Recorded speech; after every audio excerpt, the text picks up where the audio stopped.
Hello, my friends. Welcome to the Life Shift podcast. I am here with Lolo Pritchard. Hey, Lolo. Hi. Can I call you Lolo? Of course. Okay. I know you have a birth name, so I didn't want to. Well, there's Lauren Pritchard, and then there's Lolo, and then there's Lolo Pritchard, and then there's my married name, which is Lauren Pritchard Cobb. So you have all sorts of names. People are like, what do you want me to call you? And I'm like, I genuinely don't care. And I think sometimes when I say that to people, it comes across bitchier than I actually mean it to. And I'm like, I actually don't care. Because all of my parents, obviously, and like my siblings, they call me Lauren. But like all of my really close friends, for the most part, they have even actually abbreviated Lolo just down to Lo. So, it's really endless. I have a friend named Anna, and I'm like, is it Anna or Anna? She's like, either one. I'm like, well, no, I think there is one that you prefer. And so that's very common. So I think that's probably how your friends feel, or people that you just meet feel. And you're like, I don't care, whatever. Any of those. Here's 8 choices. Pick one. Well, honestly, the way I feel about it is I actually don't care what you call me as long as you don't call me Laura. Oh, that would be terrible.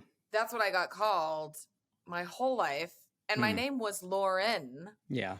And it just drove me insane. It's nothing against the name Laura. It's essentially the same name as my name, but it was not my name. So anyway. Well, this is, we've actually been in the same room at the same time in 2008, I think. And maybe I should tell you why, but I think you know. Because of Spring Awakening. Because of Spring Awakening. You were in the original Broadway cast of Spring Awakening, right? And on the recording and man. Yes, I originated the role of Ilsa in Spring Awakening. I did it off Broadway. I did the final workshop. I did the off Broadway run at the Atlantic Theater Company. And then I transferred with the production to Broadway. I'm sure that was quite an experience for you. It was quite an experience for a lot of reasons, but it was also quite an experience because when I got the job, I signed a contract to do a final workshop and the off-Broadway run. There was no Broadway contract. When the show opened at the Atlantic in the summer of 2006, and it got this glowing review from Charles Isherwood, a saint, in my opinion. So then we extended once, then we extended again. And so every time they brought us into the theater at the Atlantic, we just assumed they were going to tell us we were extending again. And then we were, if it had not gone well, we would have closed around the 4th of July. And so we get to the middle of August, and they bring us into the theater again, and we just thought they were going to tell us that we were extending. And they told us we were going to Broadway. And we were equally parts of us, we were like, that's amazing. And then we were also like, what does that mean? Because you were all kids.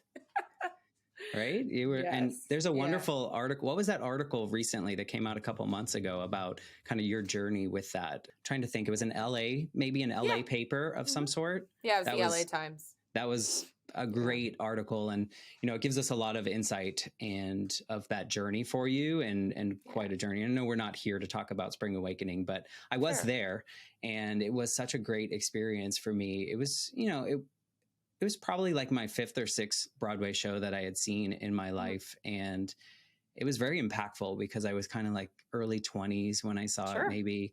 And what a journey. And then you guys just did that reunion, which I believe was a lot of your idea. It was my baby. It was great for those of us that saw it really early on and kind of got to see all you people and what you guys have done with your lives. And I'm so excited to talk to you. And our mutual friend connected us, our friend Randy Red. Yeah. And Randy the one and only. The one and only Randy Red. Let's say nice things because we want to make sure that we only say nice things. But Randy and I have been friends for a long time, and he was on the podcast in the first year, and he trusted me with his story before it was really out, because this podcast started as a school project. It started, I was just getting an extra master's degree because I was super bored. And I took an art of podcasting class and decided, you know what? My mom died when I was a kid. I want to talk to people about these moments that have changed their lives forever. And it was just going to be a project. And then I reached out to all my friends that I knew had like different things happening in their lives. And Randy was generous to share his, living the quote unquote dream of Broadway, and then needing to escape multiple times to really find his true passion and purpose in life. So that was just such a wonderful experience to talk to him about that. Yeah. Do you have anything nice to say about him? I met Randy in 2012, and we were working on a musical theater piece called Fiction and Photographs. Great recording. Yes, so beautiful. Dan Mills, right? Yeah, Dan's music is extraordinary. Yeah. It's just so sincere that it's impossible to not be moved by it, I think. And I think that's also, just it's part of Dan and I are also, Randy and I are very close. Dan and I have stayed very close. I've stayed very close with pretty much, honestly, the whole cast that we did that with. And, it was interesting when I met, knowing what I know about Randy's journey, it was so interesting when I met him, because I was really in the middle of my own life shift at that moment. Yeah. I had been living in England for 3 years. I loved the Spring Awakening experience, but I wanted to be a songwriter, and I just happened to get cast in this show.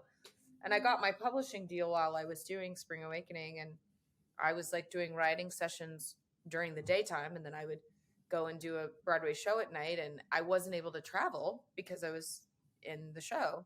Right. And, and I left the show, and I kind of never went back to Broadway in a performing capacity, because I really couldn't if I was going to sort of take on this new world, this new songwriting world and job. And so anyway, I was moving back from England. I had fired the manager I had been with for 7 years. And there were just a lot of shifts going on in that time. And through like a friend of a friend of a friend, I wound up doing fiction. I don't even remember why, because I didn't know any of those people. And I'm trying to remember who the person was that connected. It was someone that had connected me to Randy. And they sent me the music. I heard the music one time. I was like, oh, yeah, I'll do that. Because I'm very much a vibe person. Mm-hmm. Like if I read it or I hear it, I'm like, oh, I love that. I'll work on that. Or if it's just really not my thing, I'm like, I think this is great, but I just don't think I'm right for right for this. Right. And you're not really an opportunist. You're more of, does this fit? Does this serve me? Does this feel right in this space? Yeah. And like, maybe that makes me, I don't know, some kind of maybe I should be more of a, I don't know, go-getter. I'm an enormous go-getter, and I work my ass off, but I'm just like, I'm such a vibe person. Yeah. No, it makes that sense. If I really don't feel connected, I feel like my relationship with just music in general has been that it comes from such an organic and spiritual place that if I'm not feeling it, I really can't fucking even hardly sing it. Yeah. I mean, I can sing it, right. but I can't sing it. You if can't I can't feel it. Yeah. And I've always been that way. You have a song called Yellow Brick Road that I really connected with. And it reminds me of that idea of not being an opportunist, even though we're taught in society to like, you have to have this, and this, and that will equal success, or that will equal happiness, or that will equal joy. And on the show, I talk to a lot of people about this checklist life of like, I didn't go to college because I wanted to go to college. I went to college because that's what I was told to do, or that was what society was telling me to do next. Right. And then I got the job that I didn't want because it paid me a certain amount. Right. And then I got promoted, not because I wanted to, but because society told me to. And so that song was like, when I heard that song, I was like, wow, this is my life, right? This is how I feel now about my previous life. And that was really why we wrote the song. The two guys I wrote the song, I co-wrote the song with a guy named Joe, a guy named Gavin, two guys that live in Nashville. And yeah, I had a writing session set up with them, and they were like, "What do you want to write about today?" And I was like, this is what I want to write about. I had been brewing the idea, and I had written already some of the verse lyrics, and especially that beginning part. They told you to buy a house, but if you buy a house, then you need a family. If you have a family, get a degree to get a job, and the statement.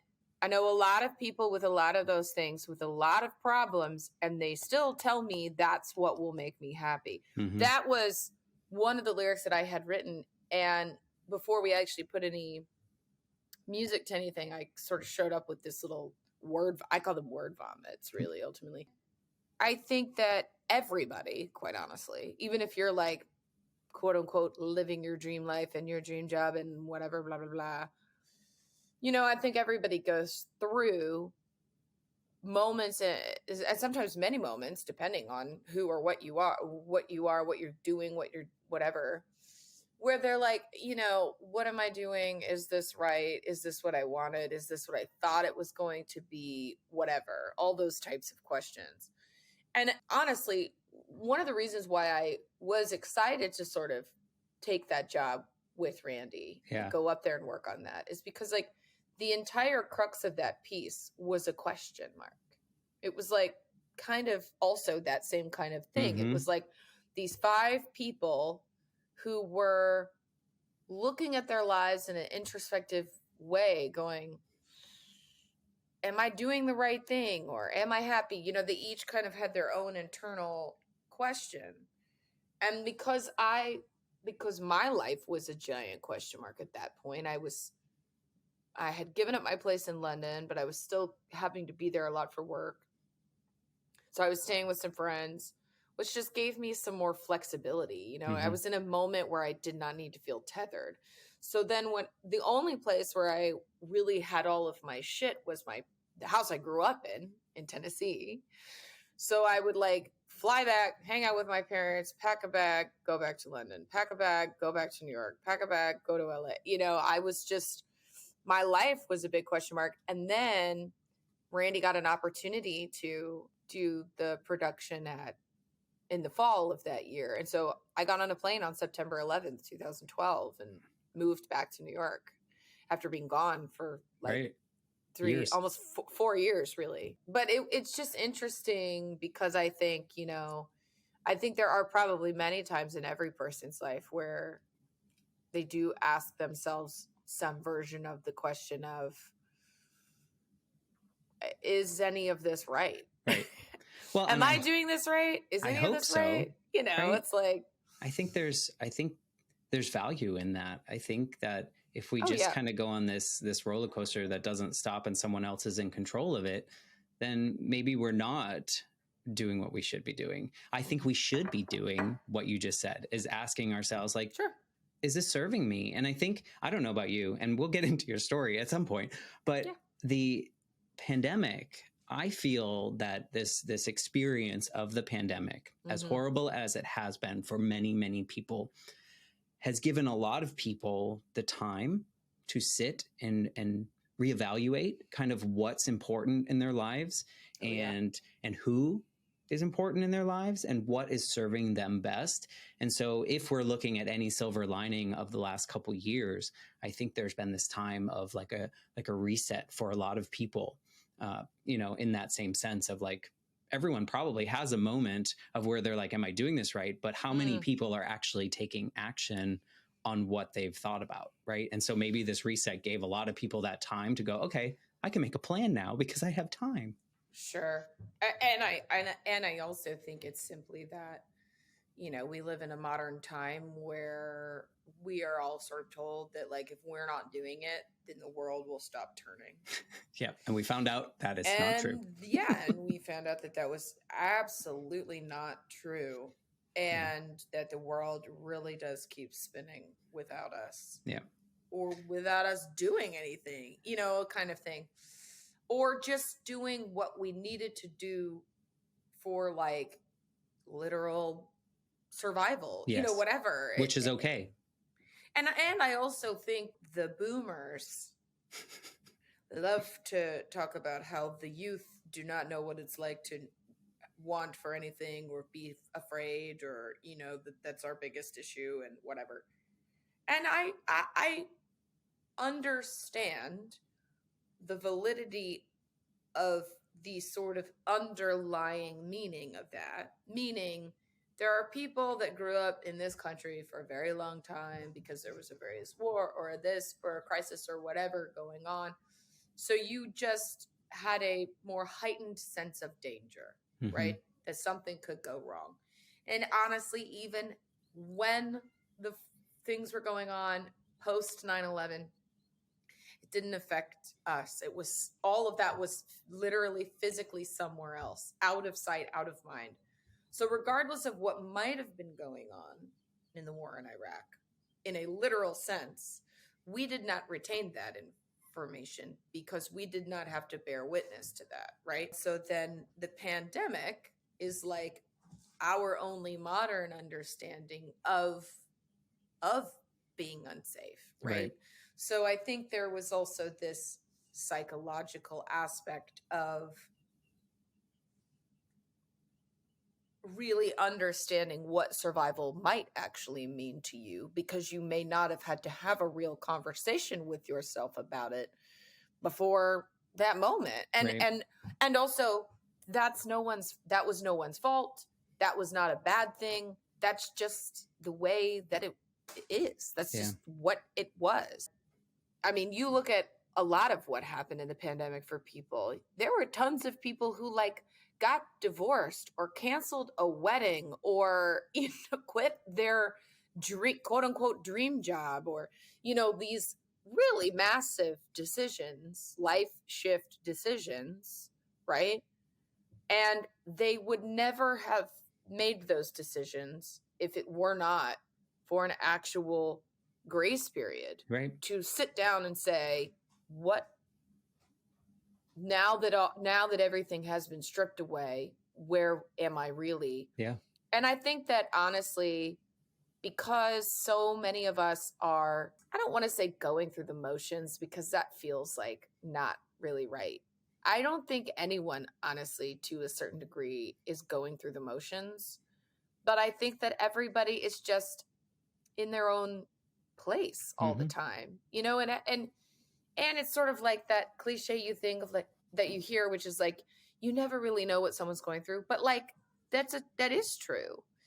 Anyone can be going through anything at any time, anywhere. Yeah. And ultimately, you're not in their brain. Right. So you can't contest it either. Right. Everyone's like, if we're here in this free ass country, then here we are, you know, everybody's entitled to what it is.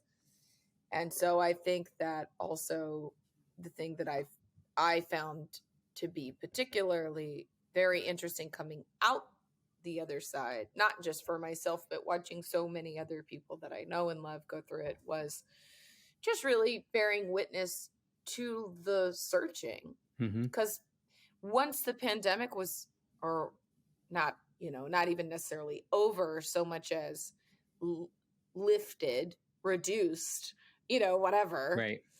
Once we even sort of got on the other side of some of the craziness and the scariness, it didn't resolve people's searching. But again, I don't think that's a bad thing. Right. I think actually in some ways the questions went from being just a tiny little whisper in your head to like a megaphone yelling at you, you know? No, and I think it's been that for a lot of people. I think there's a lot of value in it. So in interest of kind of getting into your story, you've kind of hinted at certain areas. I don't know if that's what we're going to talk about. I love the show because I don't want to know too much, because I want it to be like this conversation that we're having. And I think we've talked about so many valuable things. But, everyone, as you point out, there's lots of life shifts in our lives. And we like to highlight here, like maybe the most pivotal so far in our lives. So maybe you can kind of paint the picture of what your life was like leading up to whatever moment you want to talk about on this show. I think the moment I would like to talk about, honestly, is the moment where I was finally having an opportunity to really become the writer that I wanted to be.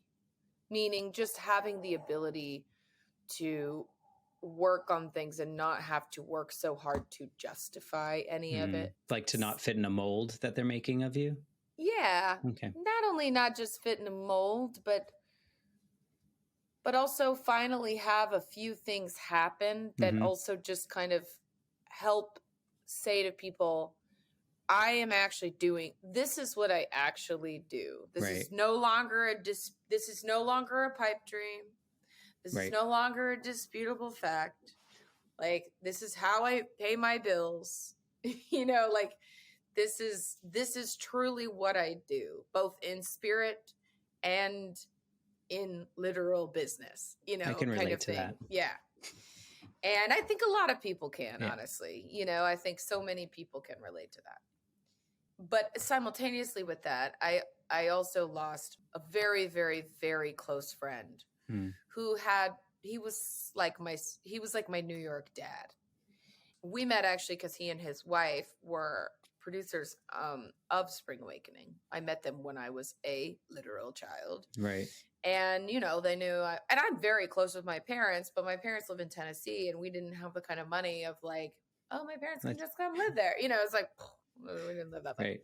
So I was very grateful to have someone like Neil and his wife, Carol, take me under their wing and take care of me. You know, it was, and I'm still very close with his widow, Carol, but it was also just one of those things that was so frustrating almost and so bittersweet and so hard and so frustrating the way that it is when you lose anyone. But Neil had always been like the person I could call that would be so insanely objective with me in the most beneficial way.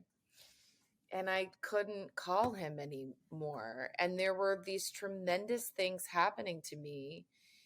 And, you know, there were equal parts of me that were like, I feel like Neil is in the sky pulling the puppet strings. You know, there was a part of my heart that felt that. And then it was also like infuriating that he couldn't help me navigate some real things that were going on. Yeah. And he had worked in the world of entertainment as a producer, especially as an executive producer on quite a few projects and things. And so, you know, he just had this knowledge and experience that was very big picture and so incredibly helpful. But leading up to that, you know, my life post Spring Awakening, you know, the problem this is going to sound like a ridiculous thing to say, but the problem when you do something really, really awesome and like fame worthy, right? Like Spring Awakening. Yeah. It was not just a little like, I mean, how many Tonys are we talking? Puddle splash. It was like a kaboom. Yeah. And huge. Massive. It won 8 Tonys, including Best Musical. Right. The recording won a Grammy. It was, you know, the whole kit and caboodle. And the show ran for a while too. Honestly, I think the show would have kept running longer than it did if it weren't for the economic crisis stuff that happened in 2009. I mean, it killed many shows, not just us. It killed a lot of Broadway shows at that time. And it was sad because it was like a bunch of shows that were honestly doing really well considering. Yeah. But people couldn't afford to go, let alone travel to go. So anyway, the problem when you do something that legitimately puts you on the map is that when you try to do anything else, people are like, oh, but why aren't you just doing that thing? Right? So I left Spring Awakening. People thought I was fucking crazy to not want to keep doing Broadway shows as an actress. Right. But they're not doing 8 shows a week and they don't understand the constraints and the hardship and how withdrawn, honestly, you have to be in order to take care of yourself to just be able to do the job. Right. Not to mention that character's backstory and songs were very intense. Yeah, I played a 15-year-old girl that's talking about being basically like raped and sexually abused on the daily. Right. And then I go to my childhood friend's funeral because he commits suicide and I have to live in a dark place every day. Right. Or 6 days a week, sometimes twice a day. And I'm doing that simultaneously as an 18, 19, 20 year Right. old, 21-year-old. Well, Yeah. I'm trying to figure out how the fuck I even feel about life or myself or anything, Right. Yeah. you know? And that was, I mean, all of our experiences in so many ways, you know, which is part of the reason why, flash forward 15 years, I felt, and really we all felt as strongly as we did about doing the reunion, because I think there were so many parts of it that we were never going to be able to completely understand at the ages that we were, because then when it was time to do the show 15 years later, and now we're all actual adults. Right. We were like, some of us were like legally adults in the eyes of the law. We were not adults by any stretch of the imagination, you know? Yeah. We saw that camp. Yeah. And we looked back on it all and just, we were like, I cannot believe we got away with that. Or like, I can't believe that happened, you know? Yeah. But I say all of that to say, you know, we revisiting it was honestly incredibly therapeutic. Oh, I bet. Yeah. Even trying to be like, oh yeah, I don't even know that I would have understood how I felt about that then. And really that was a big part of the LA Times article. In the documentary, I come forth about being sexually abused as a child. I've really had never honestly publicly come clean about it ever. Until that point. And the article in the LA Times was about that, but really about the journey of working on the show for so many years and never really coming clean about it, even though that was even the case then. Right. And, you know, but even still, even to that specific thing, it was like back then I wasn't ready to even begin to deal with it. Right.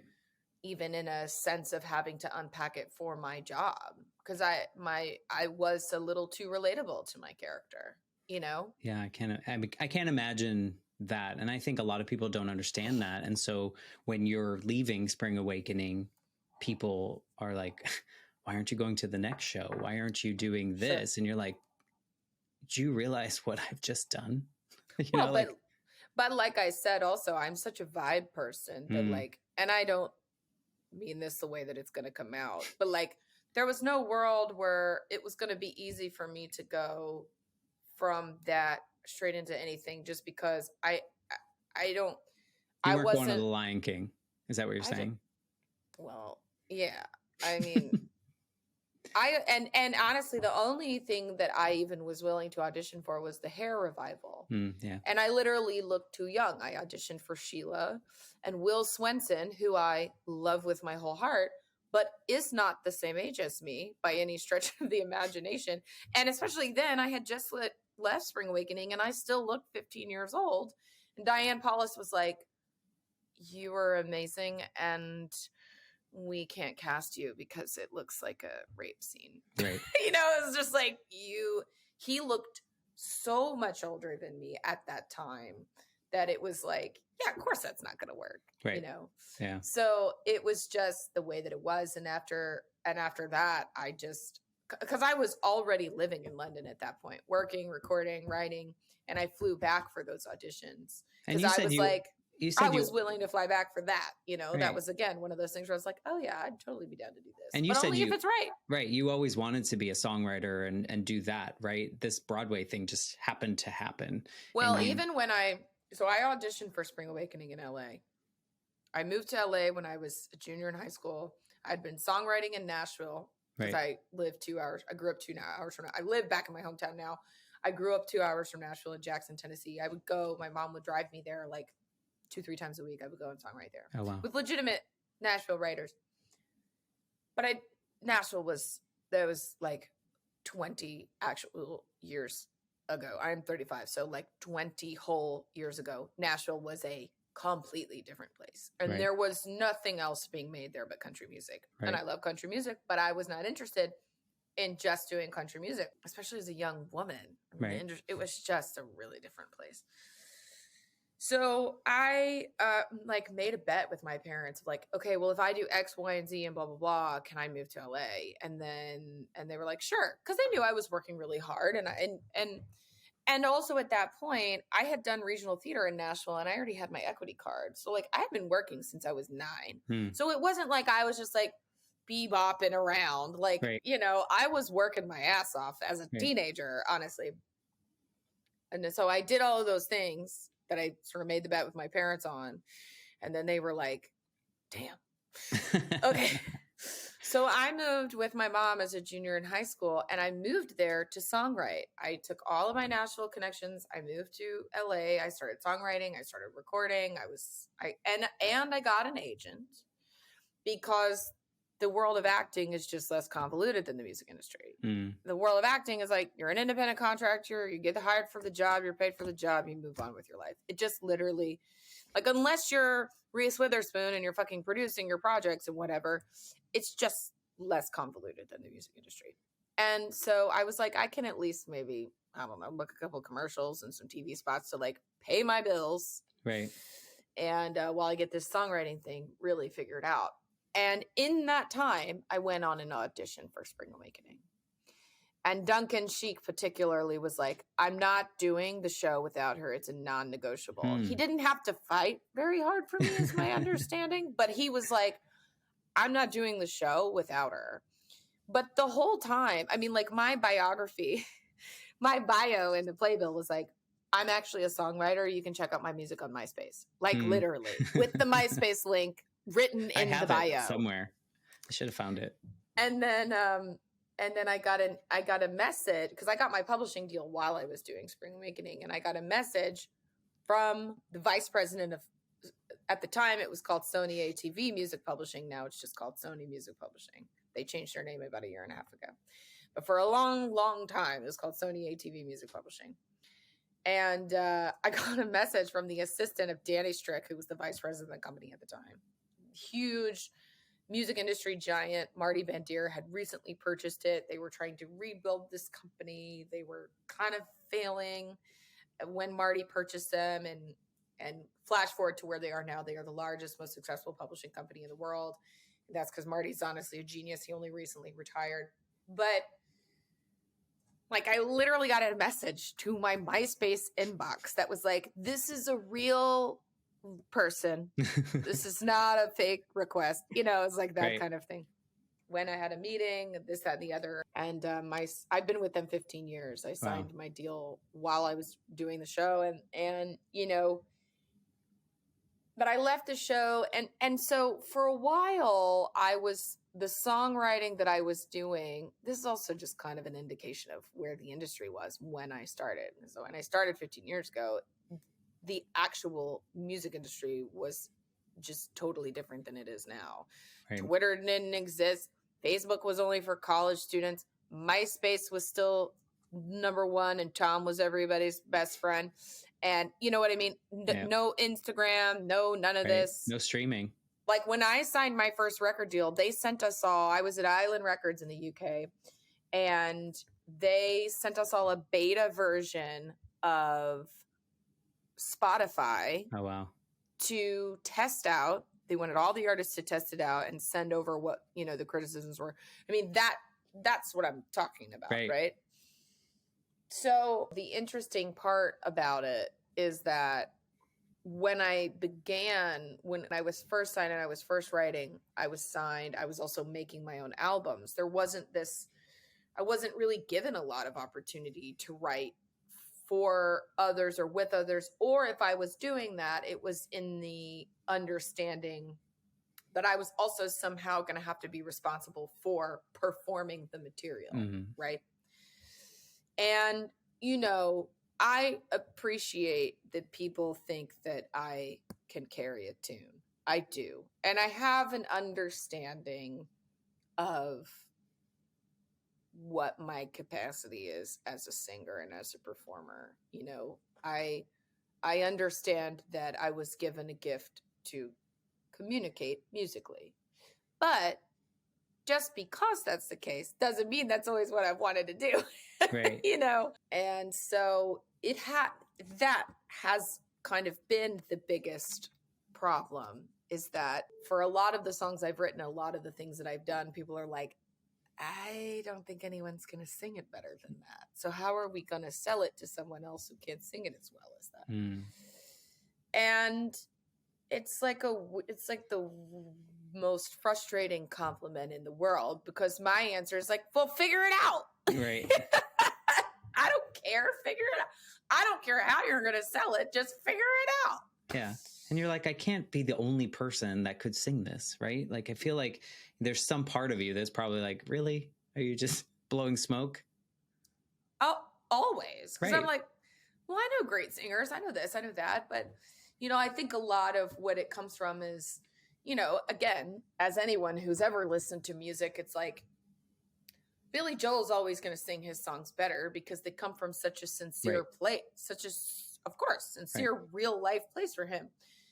And my songs are, you know, they come from the same kind of place within me. I write about the life I'm living and the things that I see and the things that I know and whatever that is. So I understand what they meant. Right.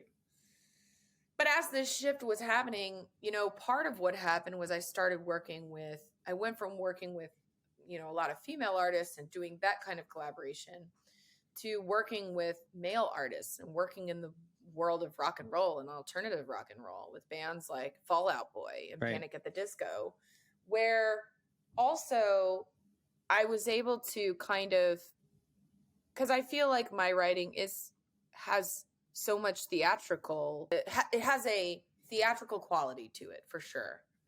And I mean, that's also like, because I've been doing theater since I was really young. So it's sort of like a default to a certain degree. And being able to work with bands like that ultimately do make rock and roll, but they have a very theatrical quality to their rock and roll, was wonderful. And it was also like working with men meant that it didn't really matter how I sang it. It was going to be completely different for them anyway. Right. You know what I mean? Yeah.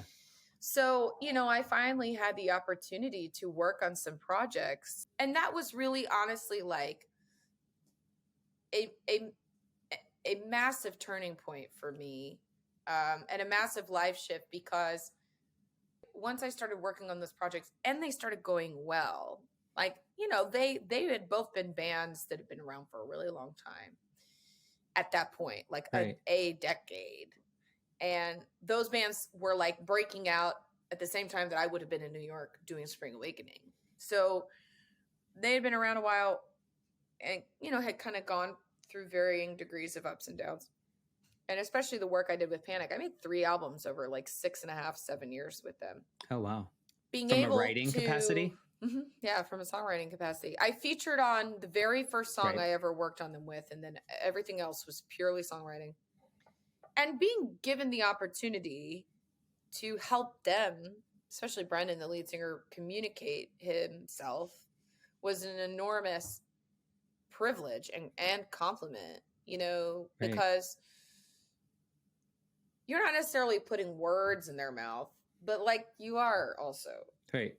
Because he was always a part of the process, but, you know, writing with him collaboratively, you know, everybody contributes what they contribute. And, you know, so to be able to do that and be trusted, you know, with the responsibility of that was an enormous compliment. And beyond that, you know, it was a turning point for me, because I think that, especially because this male-female thing felt like a little bit of a roadblock up until that point of like, is anybody going to let me actually write for just whoever? Right. Male, female, or whatever, right? Or is it just, you know, or am I just always going to have to, because I, at this point, was composing musicals as well and like writing songs for every single character in the show.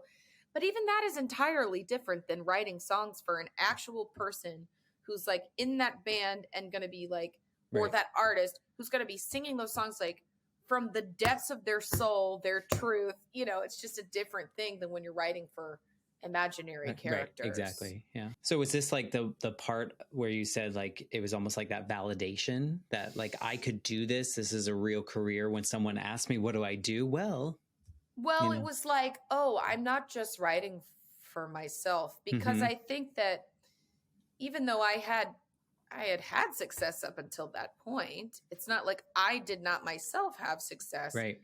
But, Carole King was my hero. And, Carole King did her own thing, whatever. But she wrote songs for lots of other people. Right. And to me, that was always like that was the barometer for me of like, is the universe going to allow this to happen? Or like, am I just going to do my thing over here? And that's all it is. And that's just what I need to worry about. And so by the life shift turning into the place where I really was given the opportunity not only to try something new, which was writing for the male right. mentality, right.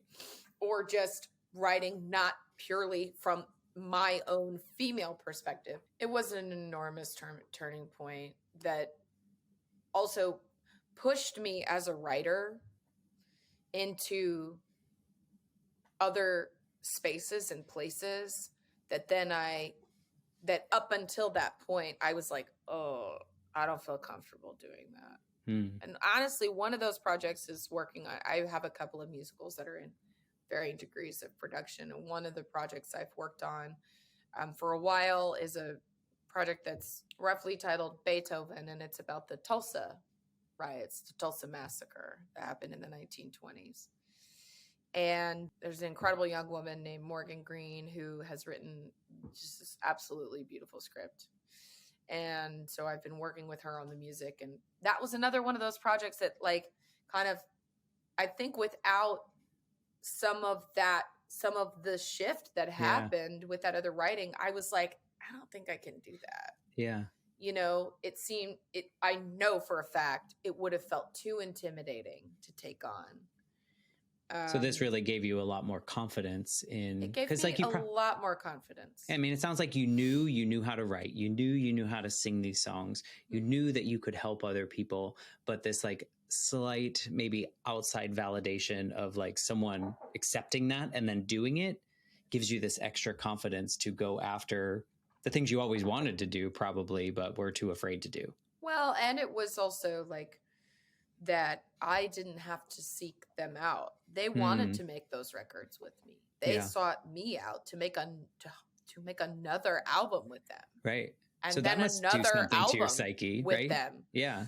What does that feel like when they do that? Do you question that, or at that point, did you question like, me? Really? Why me? Or were you like, yes, let's go?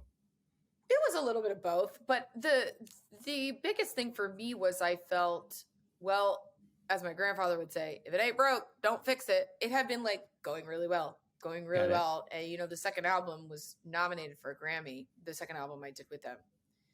And the first song I wrote for the album was the title song of the album, Death of a Bachelor. And I was floored. I mean, I remember the day they called me to tell me that my song was going to be the title of the album.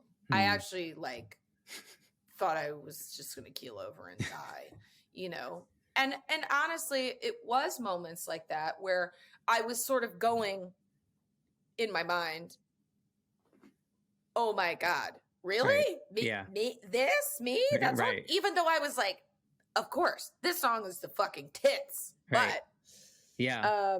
Well, because you were of course it's this song, but it's like, really? Me? This? Yeah. Are you sure? It's like, it's that funny feeling. I think the it's best a way good I thing. can. Yeah, I mean, the best way I can describe it is like the cliche is like you're in high school and you've got to play dodgeball at recess and somebody picks you first. Oh yeah. And you're like, me? Yeah. To be on your team? Are you sure? It's like, man, I want to play dodgeball now. I don't ever want to play dodgeball. You don't know. It was so fun. We can cut this part out if it's not a good story. But you did a song with Matt Nathanson, right? I did. I love that song. I Was love it a that good song experience? too. It was an amazing experience, and honestly, like the He's from funniest. like my hometown area too, Oh, up I in didn't. Boston area. I don't think I realized that, or I guess I just didn't put it together that Yeah. you guys are from the same. He's wonderful, and also one of the funniest people. His concerts, it's like a comedy show with It music.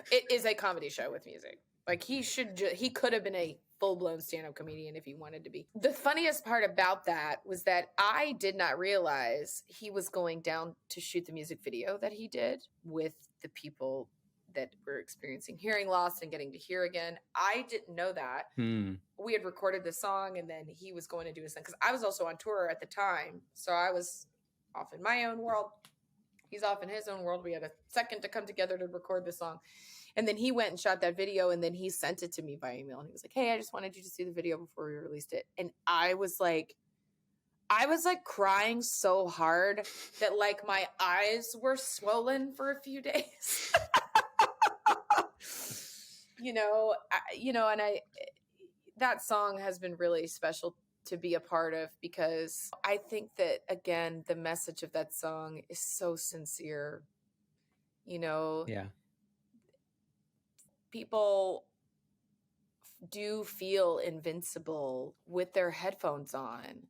And it makes me feel very emotional when I think about it because I think there are so many instances in life where your headphones can be your greatest protection. Not just like if you're LeBron James with your headphones on getting ready to go out and play the final NBA playoffs game, but like if you're a kid at home in an abusive environment and your only safe space is putting your headphones on for a little while. Right. It's like quiet the outside. Or, I have lost a couple of friends recently to suicide. And, music was an enormous part of their life. And I know that those moments with music in their life did make them happier. Right. And did keep them here for a little bit longer. Yeah. And, and speaking to what your podcast is about, I think that sort of phenomenon that you experience with your headphones on kind of thing, it can create a tremendous amount of life shift in people because you get to disappear. Like for me, I have a tremendous amount of anxiety. I always have. It's much more manageable now, but it used to be so bad. But I was like very high functioning. Right. But my biggest thing was like, I really did not, I've never just been able to like go places where I cannot pick the music. I'm like real fucking sensitive in this way. So like if I go into the coffee shop and the music's not right, I can't even sit. I can like order my coffee, but I have to like leave. Right. And the grocery store is my absolute worst nightmare. And the thing that always would make me feel calm is literally listening to like classical orchestrations of Christmas music. I mean, because I just knew what to expect. Right. And it would just really calm me the fuck down. Yeah. And so, I don't really have to do it as much anymore. But, there are times where like if I've got to run errands, you can best believe that I am literally listening to Christmas music on my headphones. It sounds insane. But, again, it's a disappearing into sometimes what is the most comfortable or just reliable thing that we can find. And I think that sometimes there is a lot of life shift in that. I think about moments that people go through where maybe it's been a long time since they've listened to their actual favorite song. Yeah. And then they finally listen to that again for the first time in a while. And you're like, oh, damn. Yeah. And it brings them to a space. It brings them to a happy space. I think not to, make this about podcasts, but I think there's a value of headphones with podcasts as well. And kind of like idea of kind of why the life shift exists this 8-year-old version of Matt, when his mother dies suddenly in a motorcycle accident and no one around him knows how to help him. Sure. And so me growing up, I felt very alone. I knew other people probably had dead parents, but I felt like I was the only one that had a dead mom in this situation. And I just felt very alone. And I think, when I create these episodes, I hope that the right ears find the story that they needed to hear. And so that, I'm thinking 8-year-old Matt putting on headphones and hearing someone talk about, a parent dying when they were younger and how well they're doing now or what they've processed since then. I think that also, it's not music, but I think that also could bring some kind of comfort where the outside world is just too much stuff is going on. And so that's what kind of drives me. So I totally relate to your feelings about that headphone song. I think that representation in any form matters. Yeah. I mean, in a desperate sense, honestly. Yeah. And I do a lot of songwriting coaching these days to people who want to do essentially what I do for a living. And to what you're saying about your experiences losing your mother, I mean, I really honestly can't even fathom, truly. I mean, I am a grown-ass woman. My mother is still alive. I would be lost, literally lost without her. And I have to be an independent person, and I would still be lost without her. So I mean it from the bottom of my heart when I say I just can't imagine what you experienced. And not to compare this to that, because that is extraordinary. But in what I'm trying to say about representation of experience, not just visual representation, but representation of emotional journey, emotional experience.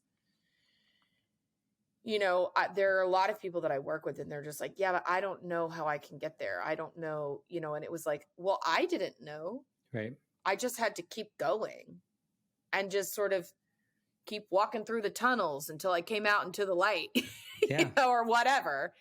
Because I think with a lot of things in life, one of the things that doesn't help anyone, especially in our sort of westernized world, is that it's like, oh yeah, well, you just need to get up and grow up and get a job and move on with it, and life will just figure it out for you. And it's just not that simple, of course, obviously.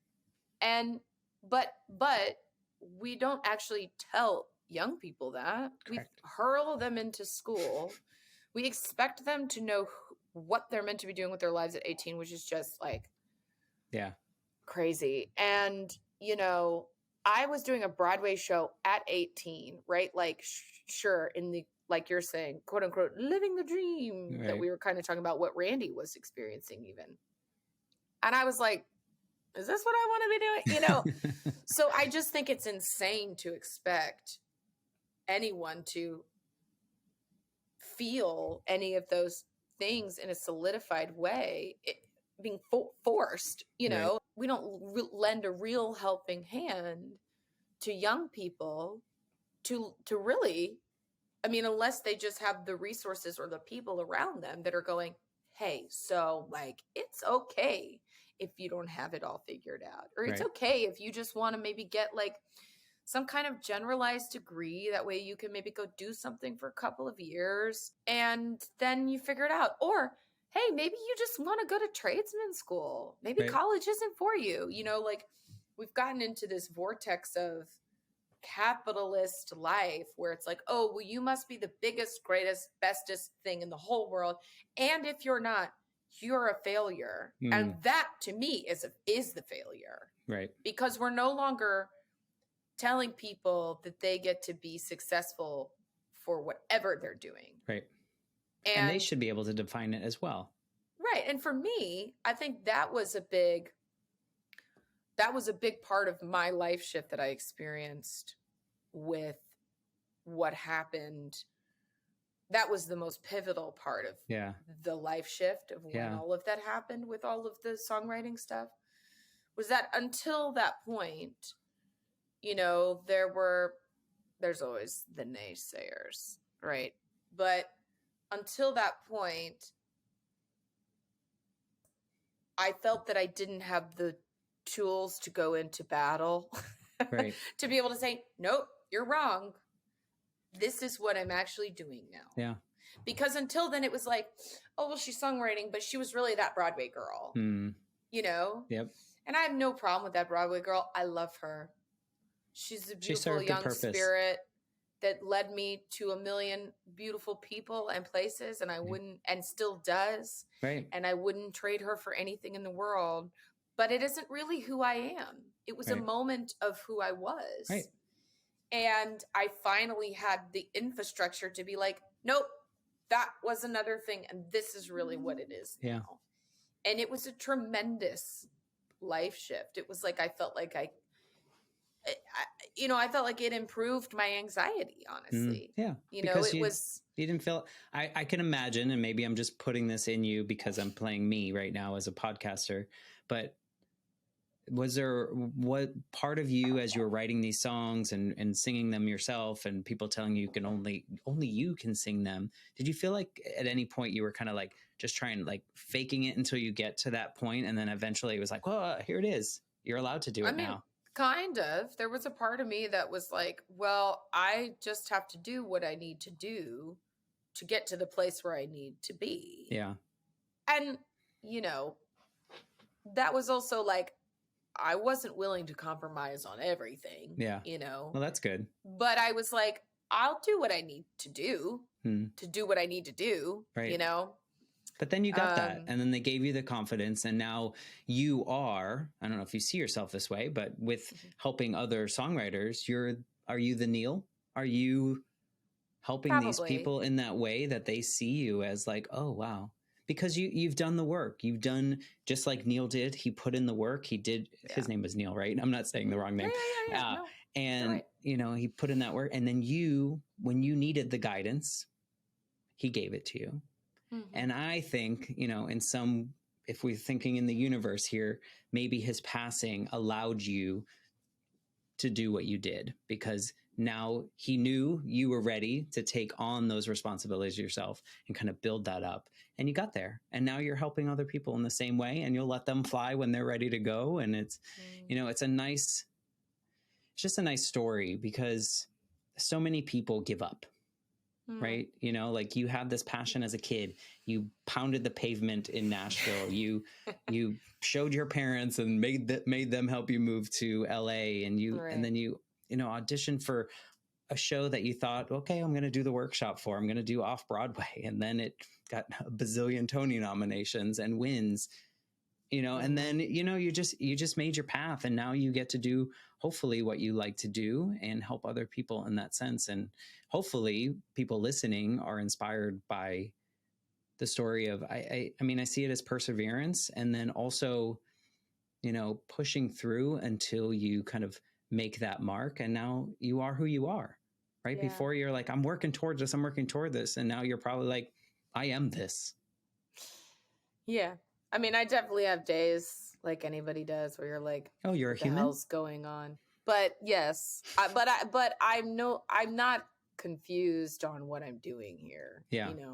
Yeah. You feel directed. Would you say that you feel that you're in the right direction? You're in the space that you want to be in? Yeah. Do you feel like you are making a mark in the world in what I you're able? do feel that.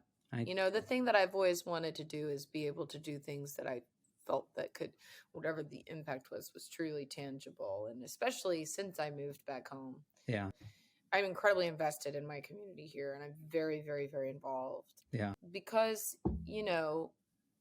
not that the global scheme of things doesn't matter, but community really matters. And I'm so invested here. As a final thought, what I was going to say was, to what you were saying was, what you were just saying of keeping going. Yeah. I read this article many years ago in Vogue. Angelina Jolie was like on the cover. She's never been on a cover before. Ever. She was on the cover, and it was like her art, the article that goes along with when you're on the cover of the magazine thing. And part of the question that had been asked to her was, why do you think you're so successful. There were all of these other, you know, young women in Hollywood when you were coming up at the same time. And, you know, but you are the one that is, that's where you are. And her response was, I think that I'm here because I'm still doing it.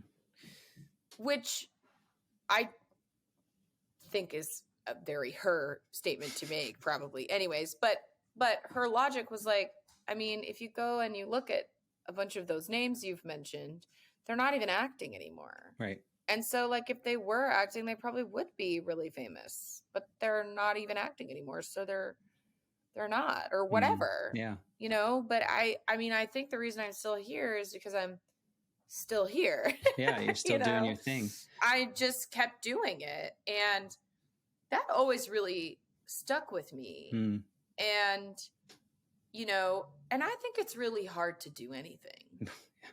As a true final thought, I think it's really hard to do anything, no matter what it is you choose to do with your life, not just creatively, you know, but whatever it is you choose to do in your life.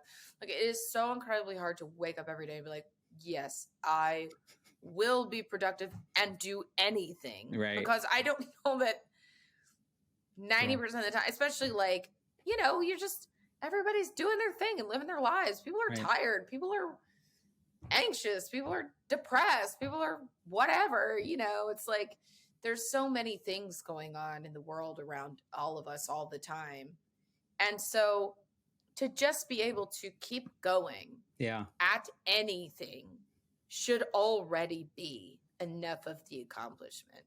That's true. Beyond the flashing lights and glimmering whatever. Yeah. Just the ability to stay the course and follow through should be enough of a mark, right? You know, to be celebrated. Yeah. I like to kind of end or wrap up the conversations with a question. And I'm wondering if, knowing all the things that you've done since that moment when you were given that break the wall moment. Yeah. Is there anything you could say to that girl the day before that happened?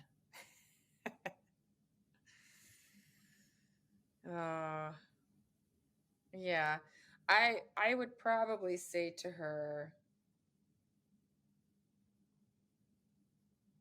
quit doubting yourself, you know, because that's for sure, you know, and that's a lot of people. Second guessing things. Yeah. Being like, you know. I think we're taught to do that. Yeah. Not even necessarily even like, I knew that I had the ability, you know, I knew that I did deep inside, you know, deep inside, I think I knew I had the ability, you know, but the self-doubt and was always just like, you know, but like, are you really able? Are you able to really follow through too? You know, like, and that self-doubt can keep you from even putting yourself out there. Yeah. You know? And then the next day you woke up. Because the rejection is everywhere. Less than ideal, you know?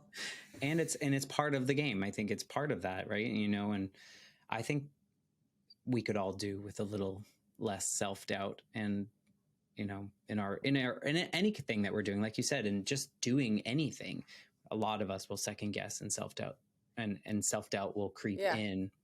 But anyway, I appreciate you sharing your story. We'll definitely link them to your MySpace page. Okay. Yeah, definitely. It's for sure still up and running. Do you know the login?